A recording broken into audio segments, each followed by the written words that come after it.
Hello and welcome to Polity today with Davina. I'm talking about the movement to block Elon that's currently trending on Twitter. We're going to look at the best of some other people's posts on Twitter with a central theme of sharing our understanding of the American political environment and trying to help people push back against a demagogue and elect a actual public servant as opposed to a self-serving con artist, grifter, fraud who literally throws people's lives under the bus. So let's have a look. The reason why this broadcast is called Polity, by the way, is because it's a play on words, tea being something you drink as you learn something new and exciting and gossipy, because I hope to at least help people get off the couch for this election and other elections and vote Dem all the way down the ballot. Polity, as a word by itself, means a group of people collectively united who have a capacity to mobilize resources in their own defense and in their own favor, and are organized by some form of government. Okay, so first up, with the Block Elon hashtag, people are noting that Elon has reduced the functionality of Twitter so that it no longer is as useful as a first line of information when there are natural disasters. And just to note as well that Donald Trump's Project 2025, and it is his Project 2025, would cut FEMA and kill the National Weather Service, kill federal-backed flood insurance, and kill emergency disaster funding for state and local governments. So, they want you to be more self-reliant and independent, and I'm sure everyone feels confident about how they would manage without disaster relief or a National Weather Service to give you updates or a heads up if there's a tornado or a hurricane. Sure, that's... Okay, so people with families, people who have loved ones, people who have a sense of responsibility, not just for their own ego and their own lives, but for people around them, their families, their communities. We know that actually having government that has a National Weather Service and disaster relief funding is really important for individuals' ability to thrive and at those other levels I already mentioned. If you're a fan of Donald Trump, I hope you invested a lot in his stock and that lesson of losing all your money helps teach you what a falsity Donald Trump's reputation as a businessman is. The man is a grifter. His skills lie in the realm of self-marketing and self-promotion all his life, and that's how he's been able to con a lot of investors and a lot of banks out of their money. He takes the money. He's declared bankruptcy 6 times, so he gets to keep that the remains of your money that he has gambled with on his ill-advised projects.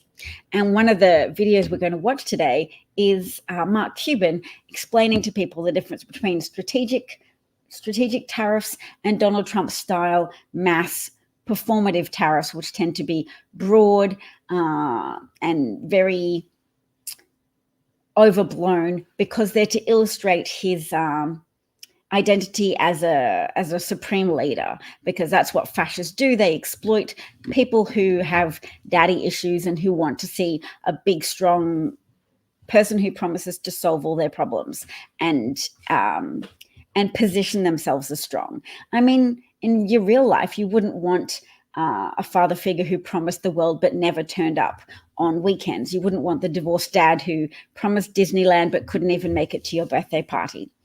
But there are still people who look up to Donald Trump. It's such a big country, the United States. He's disappointed enough individual subcontractors and contractors by failing to pay them. He's disappointed enough investors and hopefully people who've bought shares in his, what's the company called? Let's have a look. DJT, Trump Media and Technology Group Corp. I'll make it a little bigger so people can see it and they can see what the stock price is doing for the last 6 months. So that's a downward trend. The company doesn't turn any profit to speak of, and it's like a lot of Donald Trump's businesses. They generate money as a grift. So the people who are able to get in at that top level of owning the company, so Donald Trump, if he was able to sell his shares, which he will be able to do soon, as soon as he's comfortable revealing to people that he wasn't being honest when he said he wouldn't sell his shares. As soon as he actually sells his shares, they will have lost even more money. All right, let's listen to Mark Cuban for a bit. Oh, nice. People are debunking Trump's smears on Haitians, which is nice. Okay, let's actually, before we listen to Mark Cuban, let's just hear Donald Trump's voice a bit for himself. I know more about ISIS than the generals do. I know more about weapons than just about anybody. I know more about steelworkers than anybody. I know more about drones than anybody. I know more about politicians than anybody. I know more about technology than anybody. I know more about ethanol than anybody. I know more about wind than you do. Nobody knows consultants better than me. Nobody knows more about trade than me. Nobody knows the system better than me. Nobody knows the banking industry better than me. Nobody knows more about environmental impact statements than me. Nobody knows more about it than me. Nobody knows it better than me. Nobody knows it better than me. Nobody knows it better than me. Nobody knows it better than me. About Project 2025. So you've publicly said that you don't have any direct connection to Nothing. I know nothing about it. I know nothing about Project 25. I know nothing about QAnon. I know nothing about it. I know nothing about the indictment. I know nothing about WikiLeaks. I have no idea who these women are. I don't know anything about Russia. I don't know Putin. RFK, I don't know. Yeah, so that's a beautifully done video illustrating that Donald Trump, talking about a range of topics and subject areas, nobody knows more than him about all of these things.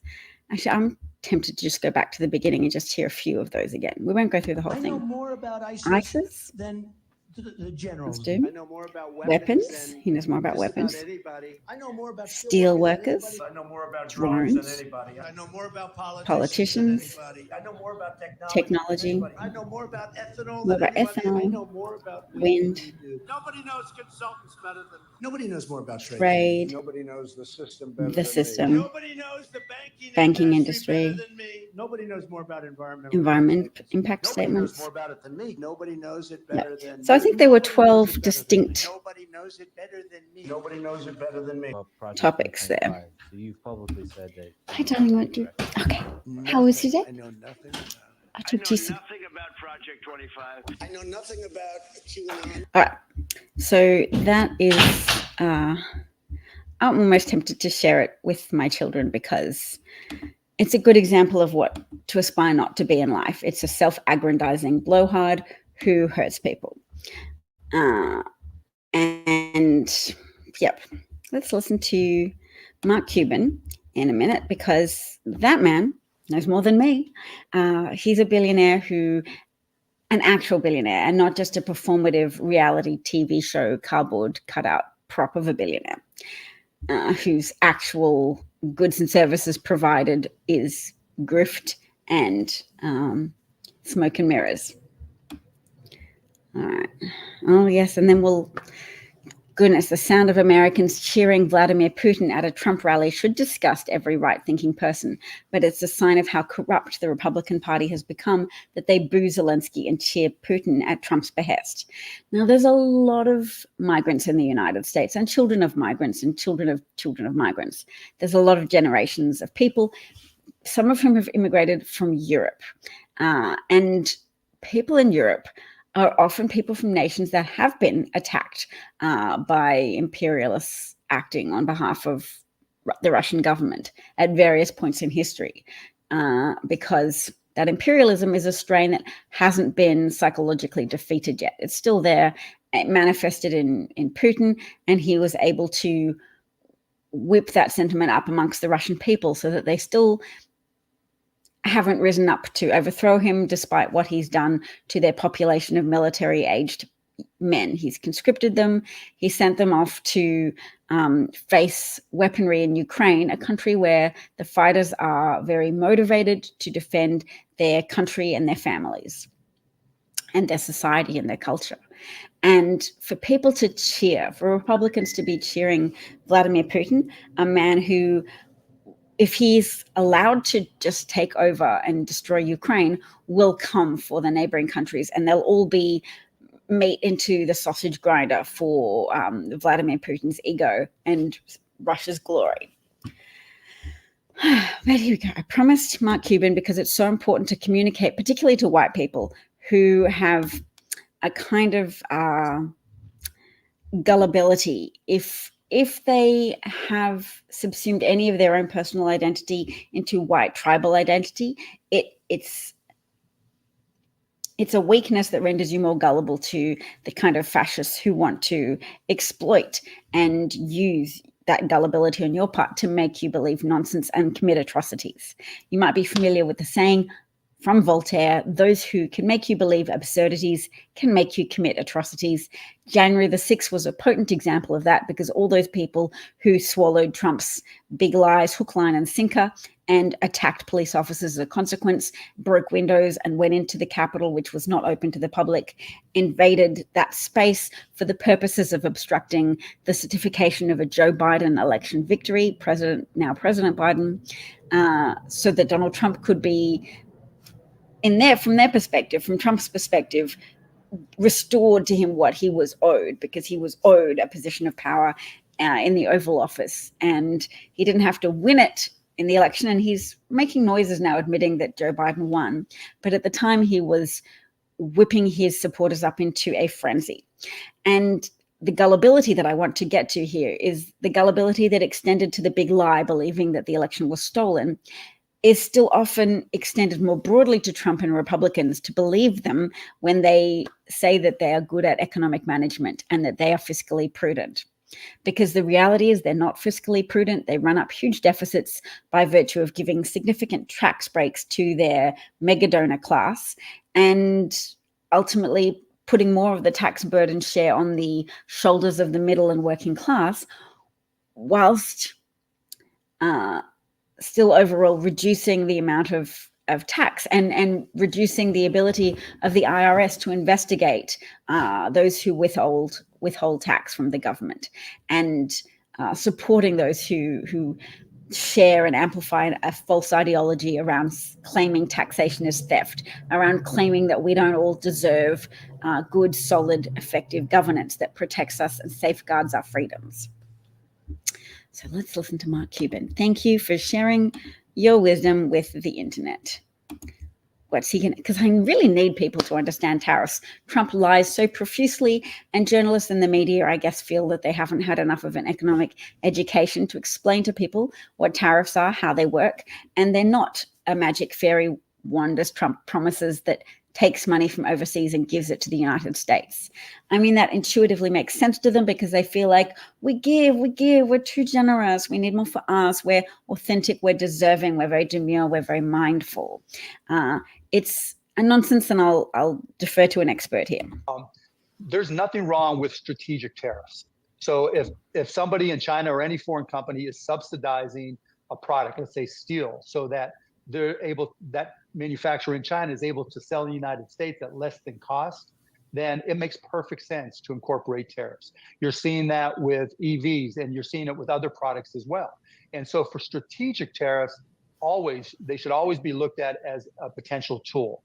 Where it turns into lunacy is when you do across the board tariffs.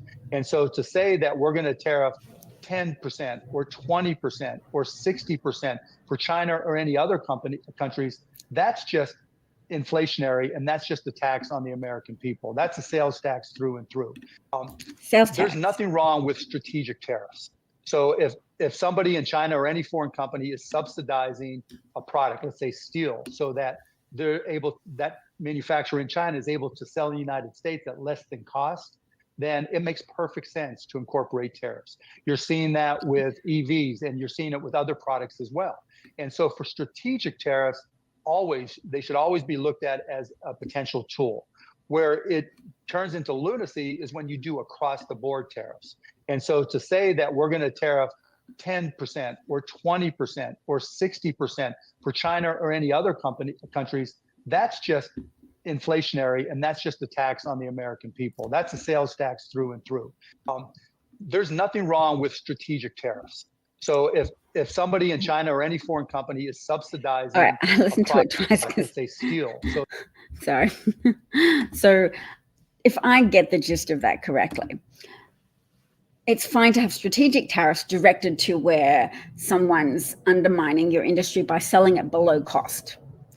And we're familiar with how people do that to get a foot in the door, as it were, of an industry, establish a trading relationship, because a lot of businesses in the United States have offered products to people with such good deals initially that it's they're taking a loss, but they're doing it to get a foot in the door and establish a trusted relationship.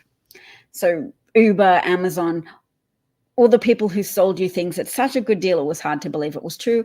And it wasn't strictly speaking true. They borrowed money from banks. They had a pool of money to keep funding, selling you things very cheaply in order to establish your reliance on them. And then once you rely on them and you trust them, they'll raise the prices and you'll be trapped in a cycle of worsening service. But hey, I mean, still a free country. You're not trapped. Just a little bit of emotional trapping that you have to shake off if you're dependent on a service that suddenly raises its prices to beyond your capacity to pay.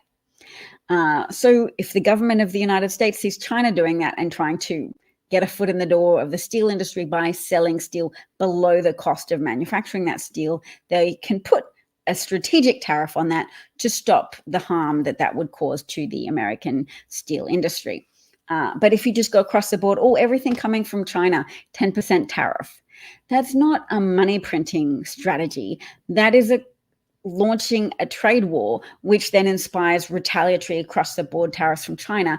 And you have what happened to, say, America's agricultural industry under Trump, where he picked fights, just like by doing across the board tariffs to countries such as China, Mexico, Canada. And America's trading partners retaliatory tariffs, and the purchasers looked elsewhere for products to sell or to buy, and those imports and exports relationships were messed up, and American farmers lost billions and billions of dollars of profit in terms of not being able to sell their products. And there was corn rotting in barns, and wheat and soybeans, all sorts of American agricultural products. And Trump had to then use $28 billion of taxpayer money to help make those farmers whole. And because he's Trump, he didn't even do it efficiently or fairly. The wealthier farmers were able to apply for grants to that taxpayer relief funding more easily than smaller farmers, because Trump made that process centered around big banks that gave big loans to the big conglomerate farmer type people. And the little farmers didn't have access as easily to those funds and got less funds and suffered unimaginably. And suicide rates went up for smaller farmers, absolutely, whilst Trump was in office. So people should really know that and pay attention to what the economy actually does under Trump, which is contract. So he rode on an upward momentum from Obama's expansionist economic policy, which is to say expansive, because he invested in the United States. That's what Democratic presidents do. And Republicans do the opposite. They withdraw investment. They invest less in American infrastructure. They pass money to their mega donor class people, and the economy contracts. And then Democrats are left to pick up the pieces after Republican initiated economic depressions. And if you don't believe me, look it up. 10 out of the last 11 economic recessions have occurred under Republican presidents, because it's a pattern, because it's an ideology, the Republican Party, since World War II. And in an intense way since the Civil Rights Act was passed by a Democratic president. They have not only been the party of appeasing mega donors, but they've also been the party of pandering to racists in order to blind them to the reality that they are the party that represents the interests of mega donors, mega wealthy mega donors to the Republican Party. Do you feel like you need a national weather service? Do you feel like Trump really knows more than everybody else about technology, electronics, politicians?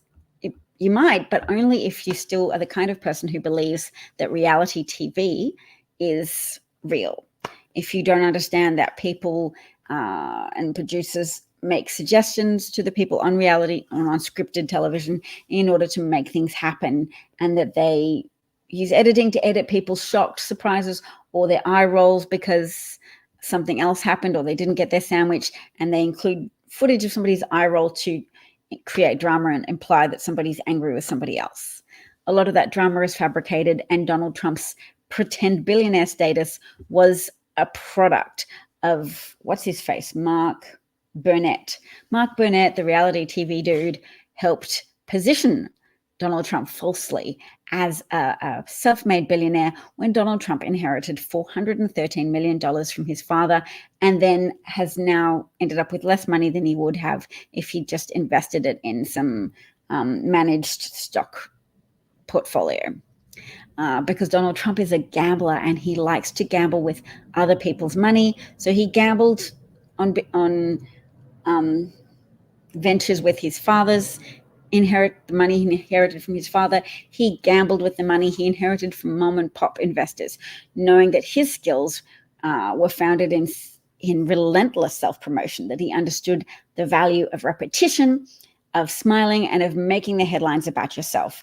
And that's his value to the Republican Party now, because the Republican Party can do a bunch of really anti-democratic, really anti-social stuff to try and suppress the vote, to purge voting rolls unnecessarily, so that people who just maybe haven't voted in one election, or people for no reason, or they just registered as a Democrat, are finding themselves purged from the rolls, and they have to go check that their registration is still valid so that Republicans don't succeed with their under-the-table shifty measures to deter and deprive Americans of their rights to vote.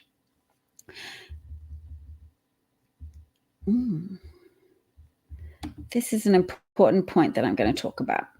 And this relates to the Republican theme of reducing women's legal standing, so that by elevating the legal standing of unborn children, they expose women to having their lives gambled with through putting obstacles in the way of doctors being able to exercise their best medical judgment and to provide a standard of care treatment to women with a host of potential conditions during pregnancy or labor, or even other conditions that doctors now are afraid to treat in women of potential childbearing age, because the effects of those drugs could harm a fetus if the woman doesn't know she's pregnant.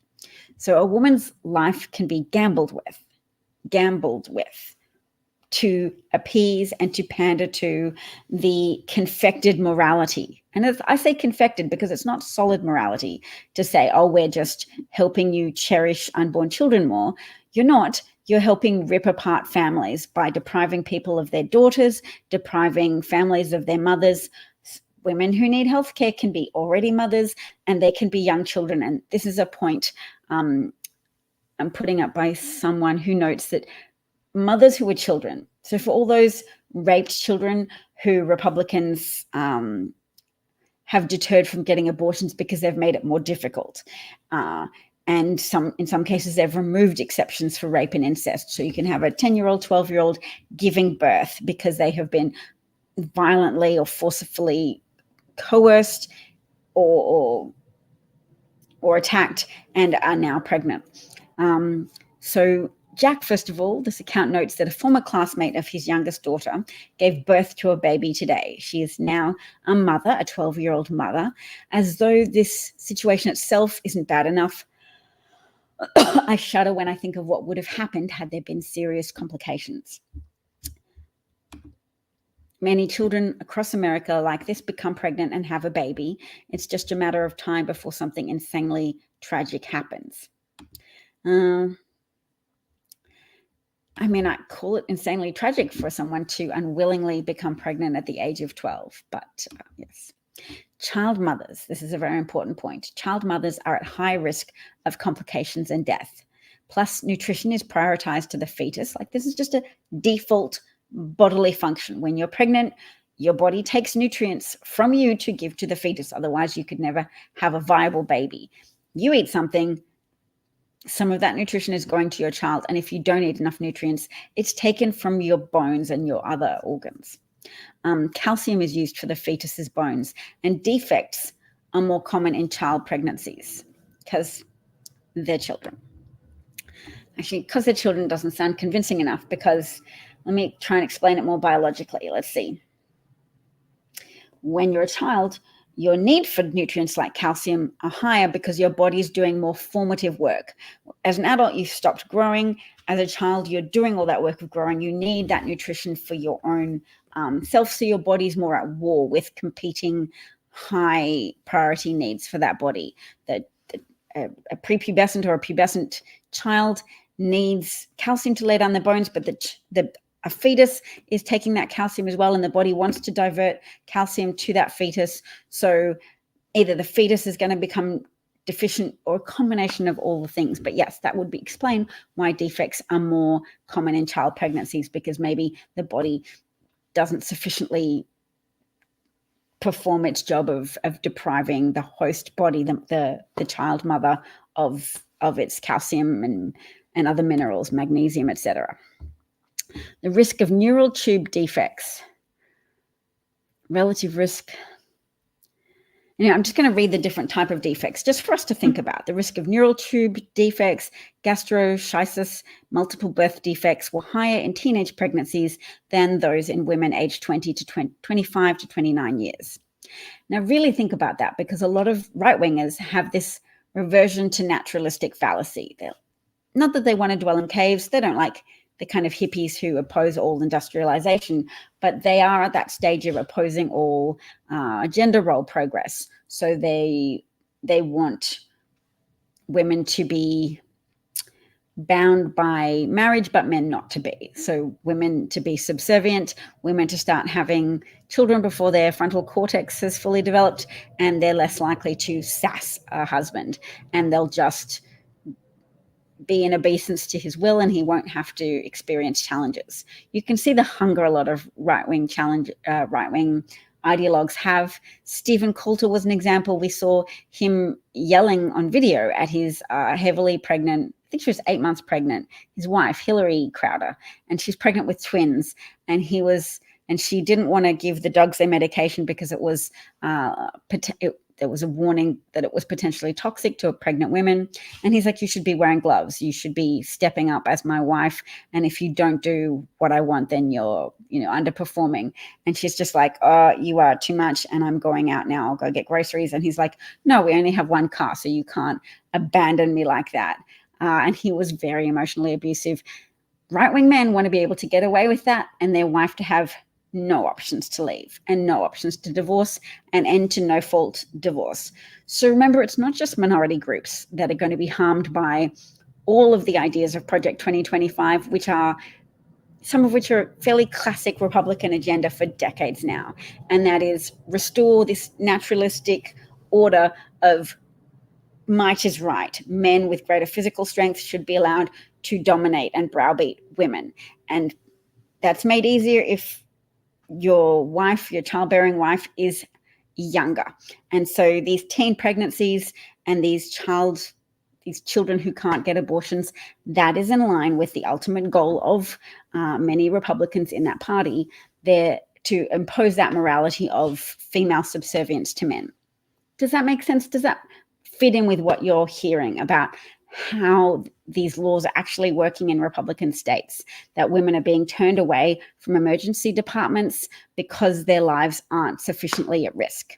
So they're hemorrhaging, but they could still survive some hemorrhaging. I mean, people give blood to the Red Cross, so they're told to go away and hemorrhage some more. Go home. We can't treat you yet. It would risk our risks department, meaning the lawyers employed by the hospital to evaluate what is prosecutable. And we've told them, we only think your life is 10% risk at the moment. Imagine being told to go away until your life is at a higher percentage of risk, because a person's health can destabilize rapidly once they're already in medical crisis. So you're hemorrhaging a bit and you're sent home from the hospital. You can go away and commence hemorrhaging so severely that you pass out and knock yourself unconscious and bleed out in a bathroom. I mean, there was a man in Texas who's found his wife unconscious on the toilet. So imagine if he wasn't there and she bled to that extent by herself. She'd been turned away from multiple hospitals because her miscarriage was not sufficiently life-threatening for them to feel comfortable yet taking on that legal risk of administering a simple procedure of a DNC, a dilation and curettage. So that's a really important point, because women, I speak to you, I'm trying to gather my white ladies of the United States, white women. There's 50% of polled white women are saying Trump versus 47% Harris. It's unacceptable. I understand some people are in cult-like religious circumstances, but if you have two brain cells to rub together, ask yourself, am I willing to offer up my life and my daughter's life to play large chamber Russian roulette in terms of your ability to access timely medical care if you have a pregnancy-related healthcare crisis, or even a non-pregnancy related healthcare crisis, and doctors are reluctant to give you life-saving medication because if you're pregnant and you just don't know it yet, that could have a negative impact on any potential fetus. Do you understand that your life will be worth less than that of a potential fetus, because doctors will face loss of license and even jail sentences for treating you, and it won't be a good enough excuse. Oh, I didn't know she was pregnant. If the possibility remains that you're pregnant because you're of childbearing age and you develop a quality of life-threatening or a life-threatening healthcare condition that requires medication that is known to potentially cause birth defects, they won't treat you, or their hands will feel tied. There will be a subset of doctors that will just be so conflicted that they will refuse to treat you.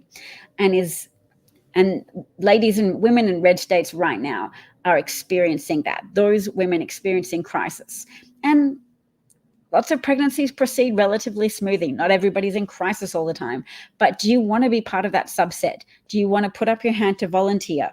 Hi, I'd like Republicans to get in, and I'd like Republicans to be able to pass legislation to their heart's content, including what a lot of them have expressed a desire for, an abortion ban, even an abortion ban with no exceptions, or just some exceptions, or, spin the bottle and cross your fingers that your condition qualifies for an exception, and that doctors don't keep waiting for your condition to deteriorate before they treat you, and you don't accidentally go into such severe sepsis that you die, or that you don't accidentally hemorrhage so much before they have time to treat you.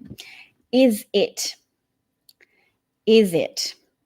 acceptable for any of us to just look the other way and vote Republican and vote for Trump, vote for Republicans at any level, knowing that when they get access to power, that they endanger the lives of women, because they are exchanging your legal rights to help force everybody else to think more kindly of children and the unborn children, only unborn children, because a lot of Democrats think kindly of born children and they want to help them out with free lunches at school, knowing that there are a lot of parents, working parents, who are still the working poor and who have trouble providing nourishing, adequate quantities of food to their children when they're away from them at school. And that being compelled, legally required to go to school is nice when accompanied by a provision of food. If you have to be here, we'll feed you. It's not like anybody's paying children to be at school. And children are an essential component to a healthy society, in that if you don't have any children, you can't have a new generation to take the reins. So Massachusetts, where I live, free lunches. Not everybody needs free lunches, but it becomes a bonding thing that they all have that option, and that there aren't children hungry at school and whose learning is suffering because they haven't got enough calorie intake for their brain to be firing on all its chambers. How willing are you, white women of the United States? And I'm speaking collectively just because it's still 50% over 47. When that changes, when enough white women can leave behind the gullibility associated with white tribal identity to say, oh, well, I just feel like he's for me. Why is he for you? Is it because he's promised to mass deport migrants? Are you afraid of becoming a minority in the United States? And so you're comfortable with a man who has a Hitler-like plan to have camps and to use the National Guard and the police and the military to involve everyone in a ripping apart families, mixed status families, whereby 11 to 25 million people, this is Trump's plan, to push them out, to expel them from the country. People with jobs, people who'd get taken from their place of work, and their kids would be in school or in daycare and are now in crisis. Can you understand the level of crisis that would wreak on American businesses as well as American families, mixed status families, and American communities? Do you know what it feels like when somebody's come in and just taken a bunch of people away, and all of the services that migrants perform, which is that they still pay taxes through individual taxation numbers, ITNs, so that their employers deduct money to contribute to state and local and federal taxes, and they don't qualify for social services in the same way that American citizens do with social security numbers. Those migrants help end labor bottlenecks. Bottlenecks when you need more workers in your industry, but you don't have enough and you have to constrain your business's economic activity because you don't have workers. Migrants come to this country and they move to areas where there are jobs, and they help solve the problem of there being constrained labor supply and bottlenecks where an industry can't expand. It would be able to generate more output. It would be able to generate more GDP. It would contribute to the economy more, but it's constrained from lack of specific workers with specific skill sets. And often those skill sets, yes, are in areas where the work is hard physical work. Imagine what would happen to America's agricultural sector if all of the migrants who do that hard, undesirable work are mass deported. Imagine the produce rotting in the fields. Now, I don't support employers who exploit undocumented workers, and I support there being pathways to immigration for spouses of veterans, spouses of active military members, and people who are of good character serving this country in jobs that they are needed in that space. Does that make sense? Does that make sense that America is still heavily dependent on migrants? Documented migrants, yes. Springfield, Ohio is full of migrants with the legal right to be there from Haiti, with temporary protected status, TPS visas, and they are allowed to be there, and they are solid contributors to that community, and they are currently experiencing vitriol and race-based hatred and bomb threats and the mental toll of that uncertainty that threats of violence bring when someone is trying to increase their election prospects, their re-election prospects, by vilifying people from your racial background and falsely defaming you as murderers of pets, of valued, loved family member type pets. That it's almost like being accused of cannibalism, because people care about their pets and take care of them as if they're family members, and to stir up a false concept of hate. Anyway, I don't want to give too much airtime to that because it's been debunked by the people of Ohio and by employers in Ohio and the mayor of Ohio and even the governor of Ohio. DeWine has said the Haitians are good people and we value them and we respect them, and that it's a bad thing that there's been so much turmoil and so much violence and the mental violence of the threats from the attention of the neo-Nazis and neo-Confederates operating within the right-wing half of American politics. Anyway, I had best go, but thank you for tuning in. If you enjoyed it, please let me know. Hi to Gary, who's been there on YouTube. Hello. Listening again, I use the hashtag Politea, Politea, and I also use trending hashtags because, I'll throw in that Alex Jones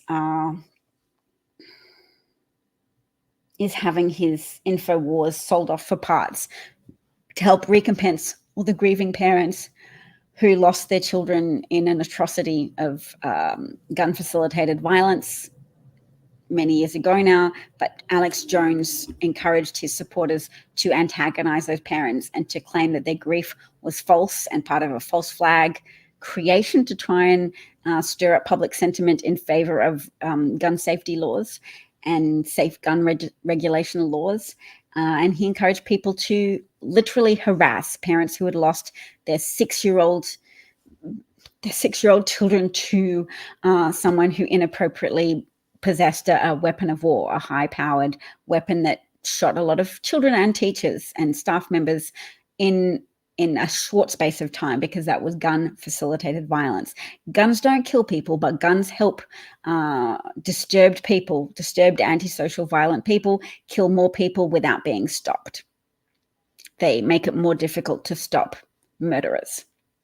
And that's all from me for today. Thanks for listening. Take care of yourselves. Please check your voter registration and encourage others to do so. Register to vote and vote for democracy, vote for sanity, vote for this country and its people. Thank you. Goodbye.